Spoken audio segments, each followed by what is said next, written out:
নমস্কাৰ সকলোকে পুনৰবাৰ মোৰ চেনেললৈ স্বাগতম জনাই লৈ আহিছোঁ। আজি দিনটো ৰাশিফল। আজি হৈছে 28 মে 2026 অসমীয়া 13 জেঠ বৃহস্পতিবাৰ। আজি সূৰ্যোদয় সময় পুৱা 4:16 আৰু সূৰ্যাস্ত সময় 5:59। আজি হৈছে দ্বাদশী তিথি আৰু শুক্লপক্ষ। আজি দিনটো প্ৰথম ৰাশি হ'ল মেঘ ৰাশি। চন্দ্ৰৰ মধ্যম দৃষ্টিৰ বাবে আজি মানসিক স্থিৰতা বজাই ৰাখিব পাৰিব। ভাৱনা চিন্তাৰ স্পষ্টতা থাকিব। কৰ্মজীৱনত প্ৰমোচনৰ সম্ভাৱনা আছে। আপুনি আজি খৰচ নিয়ন্ত্ৰণ কৰক। প্ৰেমৰ ক্ষেত্ৰত সফলতা লাভ কৰিব। স্বাস্থ্যৰ বাবে আপুনি ব্যায়াম কৰাৰ অভ্যাস গঢ়ি তোলক। বৃষ ৰাশি। বৃহস্পতি গ্ৰহৰ দৃষ্টি দুৰ্বল হোৱাৰ বাবে আজি আপোনাৰ নৈতিকতাৰ কমতি আহিব পাৰে। সচেতন হ'বলৈ চেষ্টা কৰক। আজি আপুনি কোনো উচ্চপদস্থ বিষয়াৰ সৈতে সাক্ষাৎকাৰ কৰিব পাৰে। অৰ্থনৈতিক ক্ষেত্ৰত আপুনি সম্পত্তি সম্পৰ্কীয় কামত লেনদেন কৰিব পাৰে। প্ৰেমৰ সম্পৰ্কৰ ক্ষেত্ৰত আপোনাৰ প্ৰগতি লাভ কৰিব।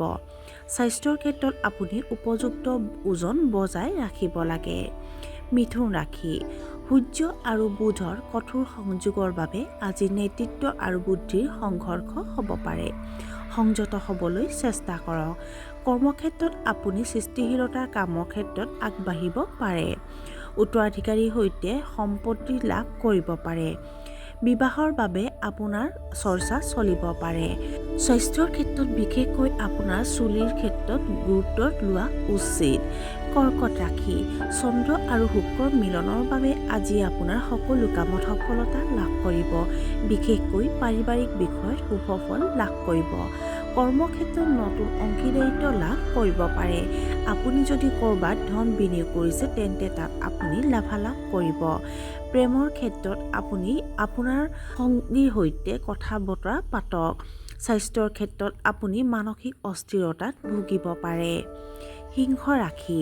শনি আৰু ৰাহুৰ প্ৰভাৱত কিছু বাধা থাকিলেও চন্দ্ৰৰ কৃপাত সামগ্ৰিকভাৱে দিনটো শুভ যাব। কৰ্মক্ষেত্ৰত আপুনি নতুন দায়িত্ব লাভ কৰিব পাৰে। অৰ্থনৈতিক ক্ষেত্ৰত আপুনি নতুন বিনিয়োগৰ সুবিধা লাভ কৰিব পাৰে। প্ৰেমৰ সম্পৰ্কত আপোনাৰ মধুৰতা বৃদ্ধি পাব। আপুনি স্বাস্থ্যৰ ক্ষেত্ৰত বিশেষকৈ মানসিক শান্তি লাভ কৰিব পাৰিব। কন্যা ৰাশি। সূৰ্য আৰু মংগলৰ মিলনৰ বাবে আজি শক্তি আৰু সাহসৰ সংযোগ ঘটিব। শত্ৰুৰ ওপৰত বিজয় লাভ কৰিব। কৰ্মক্ষেত্ৰত উচ্চপদস্থ বিষয়াৰ সৈতে সাক্ষাৎকাৰ লাভ কৰিব পাৰিব। সম্পত্তি লেনদেন কৰোঁতে সাৱধান হ'ব। প্ৰেম প্ৰণয়ৰ ক্ষেত্ৰত প্ৰগতি লাভ কৰিব। আপুনি আপোনাৰ স্বাস্থ্যৰ ওজন বজাই ৰখাত অলপ গুৰুত্ব দিব লাগিব। তুলা ৰাশি। শনি আৰু ৰাহুৰ সংযোগৰ বাবে আজি দীৰ্ঘদিনীয়া সমস্যাৰ সৃষ্টি হ'ব পাৰে। ধৈৰ্য ধৰি সমাধান কৰক। কৰ্মজীৱনত শান্তি আৰু সম্প্ৰীতি থাকিব। অৰ্থনৈতিক ক্ষেত্ৰত আপুনি ধন সঞ্চয় কৰিব পাৰিব। প্ৰেম প্ৰণয়ৰ ক্ষেত্ৰত আপোনাৰ নিষ্ঠা বাঢ়িব।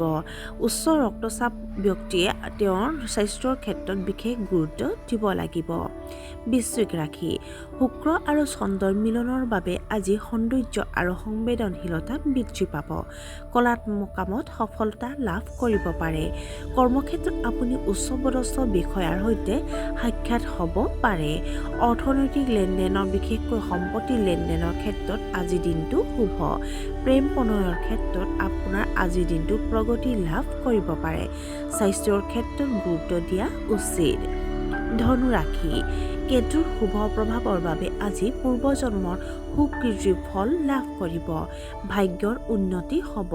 কৰ্মজীৱনত আপুনি নেতৃত্বৰ দক্ষতা বৃদ্ধি কৰিব পাৰিব। ষ্টক মাৰ্কেটত আপুনি যদি ধন বিনিয়োগ কৰিছে তেন্তে লাভ অৰ্জন কৰিব পাৰিব। প্ৰেম প্ৰণয়ৰ ক্ষেত্ৰত আপুনি বিশ্বাসযোগ্যতাৰ ওপৰত গুৰুত্ব দিয়া উচিত। শৰীৰৰ গঠন উন্নতি কৰাৰ ওপৰত বিশেষ গুৰুত্ব দিব লাগিব। মকৰ ৰাশি। মংগলৰ প্ৰভাৱৰ বিতৰ্ক এৰাই চলিবলৈ চেষ্টা কৰক। কথা বতৰাত সংযত হ'বলৈ চেষ্টা কৰক। কৰ্মক্ষেত্ৰত আপুনি আপোনাৰ সহকৰ্মীৰ পৰা সহযোগিতা লাভ কৰিব। আপোনাৰ অপ্ৰত্যাশিত আয় লাভ কৰিব পাৰে। প্ৰেম প্ৰণয়ৰ ক্ষেত্ৰত যদিহে বিবাহৰ উপযোগী হয় তেন্তে বিবাহৰ প্ৰস্তাৱ লাভ কৰিব। স্বাস্থ্যৰ ক্ষেত্ৰত অগ্ৰগতি লাভ কৰাৰ সম্ভাৱনা আছে। কুম্ভ ৰাশি।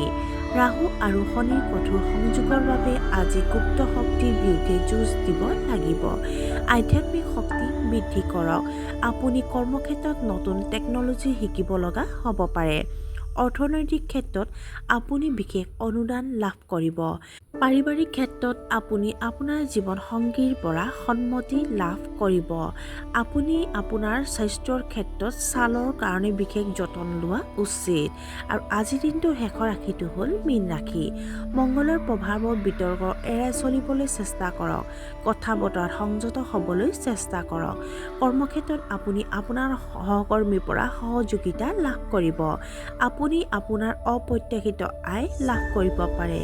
বিবাহৰ উপযোগী ব্যক্তিসকলে বিবাহৰ প্ৰস্তাৱ লাভ কৰিব পাৰে। স্বাস্থ্যৰ ক্ষেত্ৰত অগ্ৰগতি হ'ব।